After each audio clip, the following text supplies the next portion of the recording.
தமிழர் திருநாளான பொங்கல் பண்டிகை உலகம் முழுவதும் இன்று கோலாகலமாக கொண்டாடப்பட்டு வருகிறது. இந்த நன்னாளில் பொங்கல் பண்டிகை உருவான விதம் மற்றும் தமிழர்களின் வாழ்வியலுக்கும் பொங்கலுக்கும் உள்ள தொடர்பு குறித்து விவரிக்கிறது இந்த செய்தி தொகுப்பு.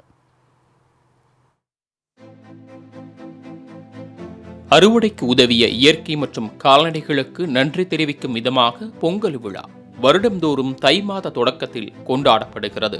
தமிழர்களின் பண்பாட்டு விழாவான பொங்கலுக்கு அறுவடை திருவிழா, தமிழர் திருநாள் என்று வேறு பெயர்களும் உண்டு. இதே விழா வட மாநிலங்களில் மகர சங்கராந்தி, உத்தராயன், மகாசாஜி, பௌஷ், சுகி என்ற வெவ்வேறு பெயர்களில் கொண்டாடப்பட்டு வருகிறது.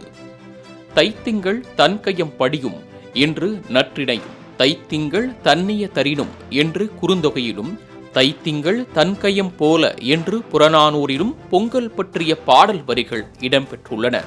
இதன் மூலம் சங்க காலத்தில் இருந்தே பொங்கல் பண்டிகை கொண்டாடப்பட்டு வருவதை நாம் அறியலாம்.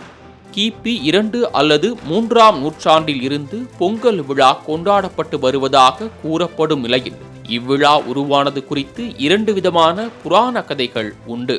ஒன்று சிவபெருமானுடன் தொடர்புடையது, மற்றொன்று இந்திரனுடன் தொடர்புடையது. சிவபெருமான் ஒருமுறை தனது காளையிடம் பூமிக்கு சென்று மனிதர்களை தினமும் எண்ணெய் தேய்த்து குளிக்கவும் மாதம் ஒருமுறை சாப்பிடவும் கூறுமாறு உத்தரவிட்டார். கவனக்குறைவாக இருந்த நந்தி தினமும் சாப்பிடவும் மாதம் ஒருமுறை எண்ணெய் தேய்த்து குளிக்கவும் கூறியது. இதனால் ஆத்திரமடைந்த சிவன் வயலில் உழுது உணவு உற்பத்திக்கு உதவுமாறு நந்தியை சபித்தார். அன்றிலிருந்து கால்நடைகள் விவசாயத்திற்கு பயன்படுத்தப்படுகின்றன. மற்றொரு புராண கதையின்படி கிருஷ்ண அவதாரத்தின் போது மழையின் கடவுளான இந்திரன் மிகவும் ஆணவத்துடன் செயல்பட்டார்.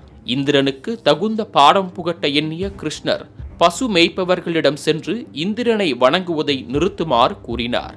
இதனால் கோபத்தின் உச்சத்திற்கு சென்ற இந்திரன் கோகுலம் முழுவதும் காட்டாற்று வெள்ளம் ஏற்பட்டது.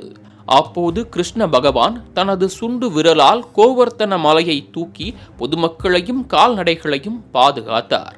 பின்னர் தனது தவறை உணர்ந்த இந்திரன் கிருஷ்ண பகவானிடம் மன்னிப்பு கேட்டார்.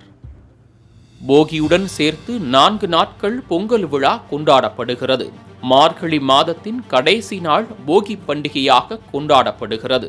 பழையன கழிதலும் புதியன புகுதலும் என்ற முதுமொழிக்கு ஏற்ப பொதுமக்கள் பயன்படாத அல்லது காலாவதியான பொருட்களை தீயிட்டு கொளுத்துவது வழக்கம்.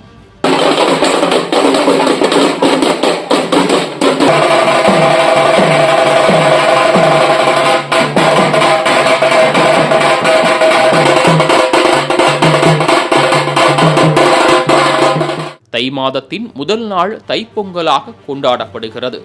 அன்று உழவர்கள் புதுப்பானையில் பச்சரிசி பொங்கல் வைத்து சூரிய பகவானை வழிபடுகின்றனர். அறுவடைக்கு பெரிதும் காரணமாக அமைந்த கால்நடைகளுக்கு நன்றி செலுத்தும் விதமாக தை 2ஆம் நாள் மாட்டுப் பொங்கல் கொண்டாடப்படுகிறது. மாட்டுப் பொங்கல் அன்று விவசாயிகள் பொங்கலை மாடுகளுக்கு ஊட்டிவிட்டு அன்பை பரிமாறுவர். மாட்டுப் பொங்கலுக்கு அடுத்த நாள் காணும் பொங்கல். உழைத்து களைத்த விவசாயிகள் உற்றார் உறவினருடன் சேர்ந்து மகிழும் விதமாக இவ்விழா கொண்டாடப்படுகிறது. கடந்த காலத்தை போன்று எல்லோரும் விவசாய வேலையை செய்யவில்லை என்றாலும் தமிழர்கள் தொன்று தொட்டு பொங்கல் பண்டிகையை கொண்டாடி வருகின்றனர். தமிழர் திருநாளான பொங்கல் பண்டிகையில் இல்லந்தோறும் பொங்கலும் உள்ளந்தோறும் இன்பமும் பொங்கி நம் அனைவரது வாழ்விலும் மகிழ்ச்சி தலை தோங்கட்டும்.